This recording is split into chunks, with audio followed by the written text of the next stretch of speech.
In the week that we have been filming these episodes, every day I've had to confront another painful and sad reminder of human suffering.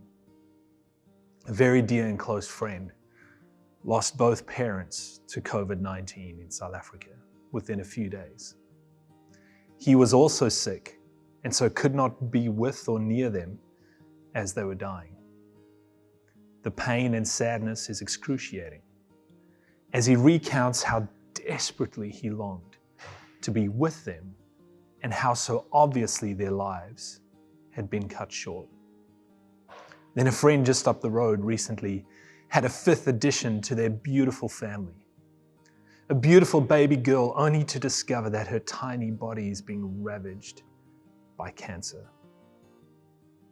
I've also watched this week in disbelief and sadness at the rioting and loss of life, looting, loss of livelihoods, and despair at the greater depths of poverty and hardship that these events will plunge the majority of people into in my beloved home country, South Africa.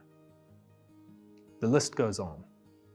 And this is just my story in a few short days. Pain, suffering, injustice. What do we do with this?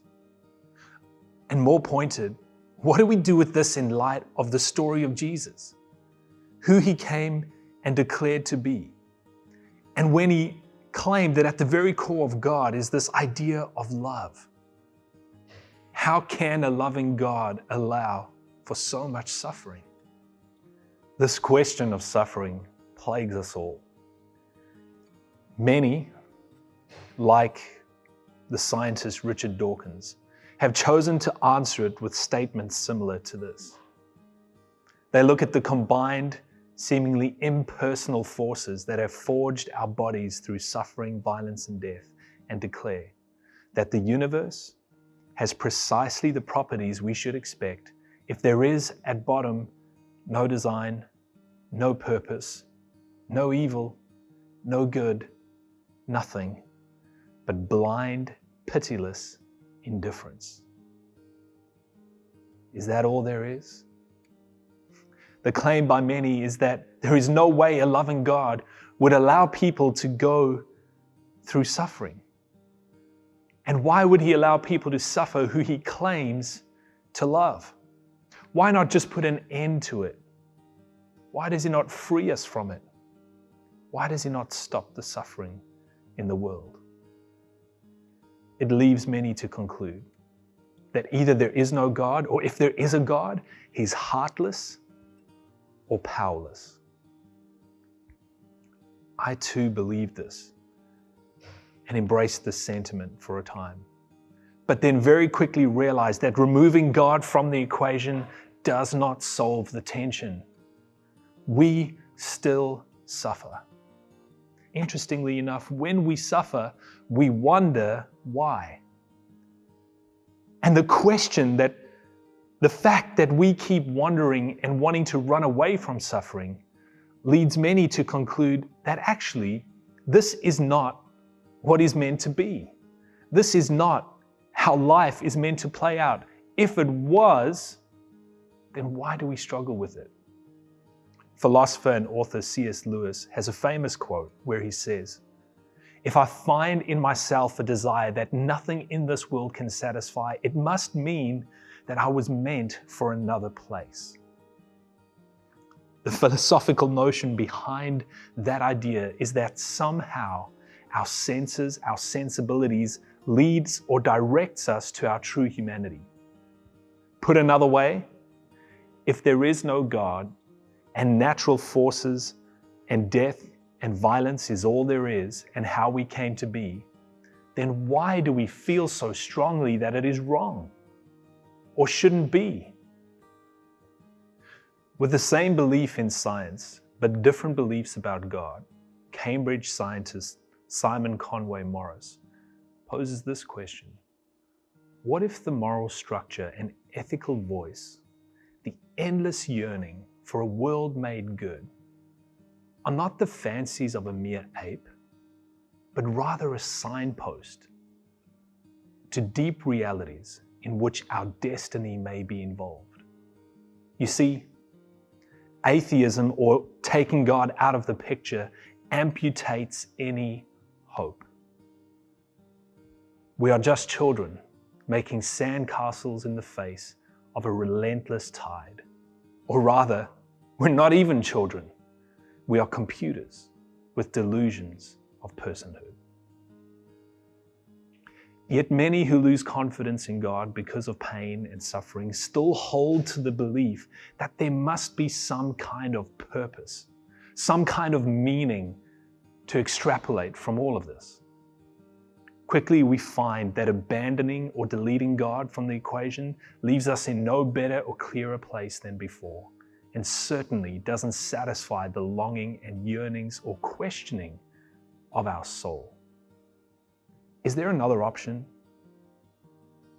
Do you remember Dr. Luke?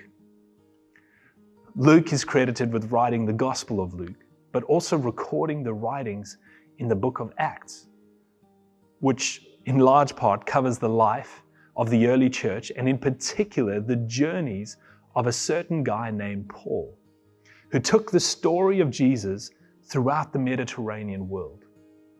Luke first connects with the New Testament story as he joins Paul in his second missionary journey from the port city of Troas. Luke is part of the team as Paul's physician to care for his broken body. Because throughout the story, Paul, this champion of the good news about Jesus, constantly experiences suffering, torture, hardship, and all in the name of Jesus. Luke carefully recounts many times that Paul didn't shy away from suffering, but rather entered into it, even ran towards it for the sake of Christ. This intrigued Luke, whose job it was to alleviate suffering, but yet saw power and the presence of God revealed in a dynamic way through suffering. There is a fascinating account that Paul actually writes, and he records in a letter to the believers in Corinth. In 2 Corinthians 12, verse 8 to 10, Paul, he says he has some kind of ailment or some kind of predicament that is causing extensive suffering. And here's what he recounts. 3 different times I begged the Lord to take it away from me. And each time he said, "My grace is all you need. My power works best in weakness." So now I'm glad to boast about my weakness so that the power of Christ can work through me. That's why I take pleasure in my weaknesses and in the insults, hardship, persecutions, and troubles that I suffer for Christ. For when I'm weak, then I'm strong. When I read these words, it seems crazy. It seems absurd. Why would anyone glory or find joy in suffering? This does not sit comfortably with our 21st century mindset. We run from discomfort, from pain and suffering. Yet Paul here sees suffering as an opportunity. If suffering is an inevitable part of our human story, where or what place does it have in the story of God? To help answer this, I want us to read a story in the Gospel of John together. It is found in John chapter 11. Just a bit of background to the story. We'll discover and we'll encounter some people here who are actually Jesus' close friends. This family looked after, cared for Jesus, and supported his ministry while he was on earth. In verse 1, we read, "A man named Lazarus was sick. He lived in Bethany with his sisters, Mary and Martha. This is the Mary who later poured expensive perfume on the Lord's feet and wiped them with her hair. Her brother Lazarus was sick.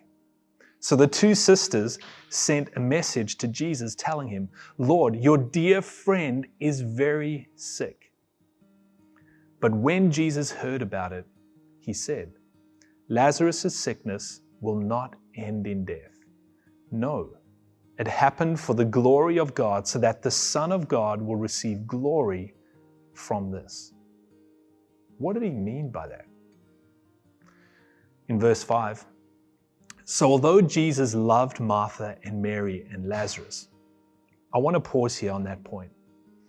What we see is that God's posture, Jesus' posture towards this family, these people, is not one of indifference, is not one of dispassion or not caring.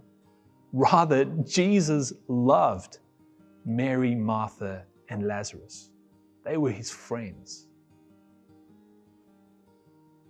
We'll carry on reading. Verse 6. He stayed where he was for the next 2 days. He delayed. He paused.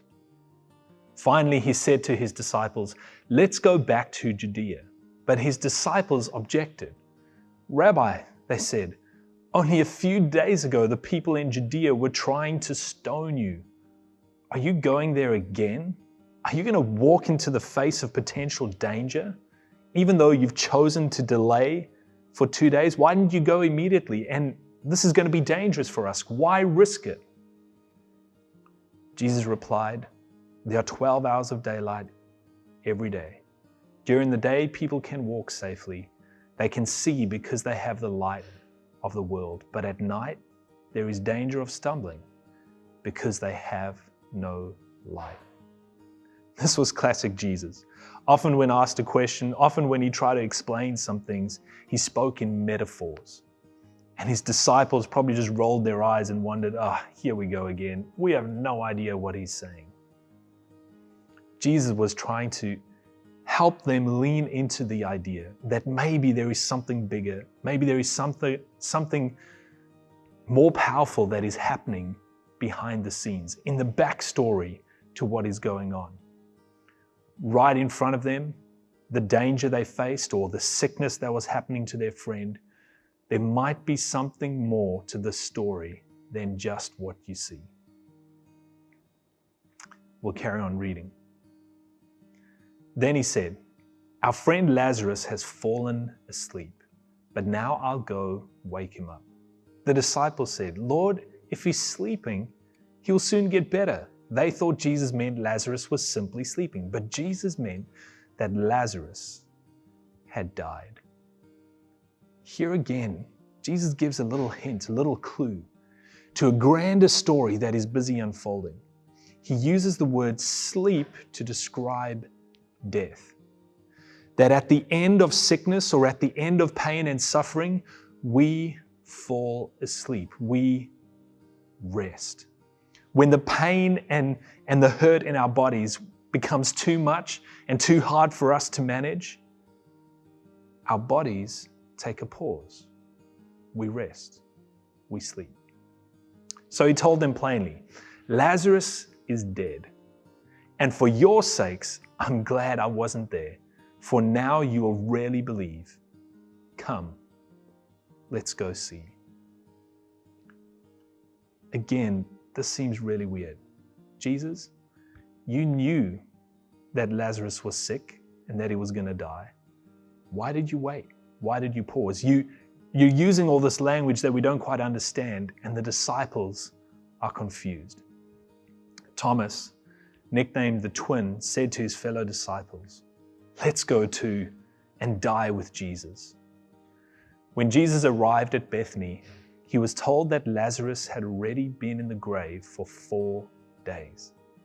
Bethany was only 2 miles down the road from Jerusalem, and many of the people had come to console Martha and Mary in their loss. When Martha got word that Jesus was coming, she went to meet him, but Mary stayed in the house. Martha said to Jesus, "Lord, if only you had been here, my brother would not have died. God, why is this suffering happening to us? Where were you in our time of need? Why didn't you come and answer the call when we gave it? But even now, I know that God will give you whatever you ask." Jesus told her, "Your brother will rise again." Yes, Martha said, he will rise when everyone else rises at the last day. Jesus told her. And this here is a powerful, powerful thing that Jesus says. Jesus told her, I am the resurrection and the life. Anyone who believes in me will live, even after dying. Everyone who lives in me and believes in me will never, ever die. Do you believe this, Martha? What is Jesus even saying here? What is he trying to invite Martha, the disciples, and everyone there into? What is he trying to invite us into? Verse 27. Yes, Lord, she told him, I have always believed you are the Messiah, the Son of God, the one who has come into the world from God. Then she returned to Mary. She called Mary aside from the mourners and told her, the teacher is here. He wants to see you. So Mary immediately went to him. Jesus had stayed outside the village, at the place where Martha met him. When the people who were at the house consoling Mary saw her leaving so hastily, they assumed she was going to Lazarus' grave to weep. So they followed her there. When Mary arrived and saw Jesus, she fell at his feet and said, Lord, if only you had been here, my brother would not have died. Mary echoes so many of our cries. God, where are you in our time of need? Where are you in our suffering? Why did you not respond immediately? Why are you not dealing with the situation when we need you to? When Jesus saw her weeping and saw the other people wailing with her, a deep anger welled up within him, and he was deeply troubled. Where have you put him? He asked them. They told him, Lord, come and see. And then a verse that gives so many of us, in some strange way, comfort. Verse 35 simply declares, Jesus wept. God is not removed from our suffering. God does not care or is not dispassionate about our suffering. God feels our pain. Jesus experienced their pain, and he experiences your and my pain, and he weeps with us. The people who were standing nearby said, see how much he loved him? But some said, this man healed a blind man. Couldn't he have kept Lazarus from dying? Jesus was still angry as he arrived at the tomb, the cave with a stone rolled across its entrance. Roll the stone aside, Jesus told them. But Martha, the dead man's sister, protested. Lord, he has been dead for 4 days. The smell will be terrible. Jesus responded, didn't I tell you that you would see God's glory if you believe? So they rolled the stone aside, and then Jesus looked up to heaven and said, Father, thank you for hearing me. You always hear me, but I said it out loud for the sake of those people who are standing here, so that they will believe you sent me. Then Jesus shouted, Lazarus, come out. And the dead man came out, his hands and feet bound in grave clothes, his face wrapped in a headcloth. And Jesus told them, unwrap him and let him go. What a powerful story. What an amazing picture of how Jesus interacts with and engages with suffering. Jesus' power over death is absolute. I believe it is the only hope we have in the face of our suffering. But what fascinates me about the story is how little focus there is on Lazarus himself. Rather, the narrative draws our gaze to a profound question. Why does Jesus wait after hearing his friend is sick in the first place? Why did he let Lazarus die and leave Mary and Martha mourning for days? Why not tell Martha what he's planning to do right away? In the strange stretching out of the story, we get a glimpse of the whole biblical framework for suffering. The space between Lazarus' death and Jesus' calling of him out of the tomb is the space in which Martha sees Jesus for who he really is, her very life.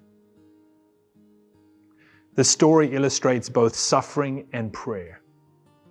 We often see prayer as a means to an end, God as a cosmic vending machine.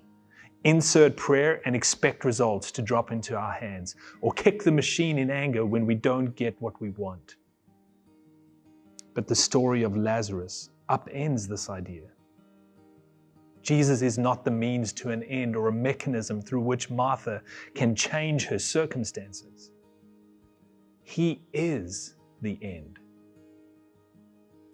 Her circumstances drive her to him. It's not that their suffering or our suffering doesn't matter. It matters, like the first meeting matters to a marriage, or like birth matters to motherhood. It is an entry point to relationship. A relationship formed through suffering as much as through joy. If, as Jesus claims, the goal of our existence is relationship with him, finding him in our suffering is the point. This story of Jesus, Lazarus, Mary, and Martha is also our story as it relates to suffering. And it plays out here in Jesus' story, but invites us into a broader perspective. Jesus weeps, Jesus feels, Jesus responds, but Jesus is the main point. We, here as human beings, experience and encounter death, pain, and suffering. God is not indifferent to it. God tries to meet us in it. The Bible paints this picture that suffering is caused because of the decay and sin that is in the world. It is not what God intended. It is not what God created us for. And so the yearning, the desire in our hearts, the sense that there is something wrong with pain and suffering is true to how God created and intended his created order to be. We were not made to suffer and die. And the whole movement of Scripture is to this point that one day, and the promise is that God is going to deal with that and put an end to that. But until then, he didn't just leave us down here, but entered into the story to help us understand. He didn't just enter into the story and give us some cool ideas or perspectives. Rather, he experienced what we experienced, to the point where he died and suffered death, a cruel death on a Roman cross, experiencing the full extent of the pain and suffering that we as human beings go to.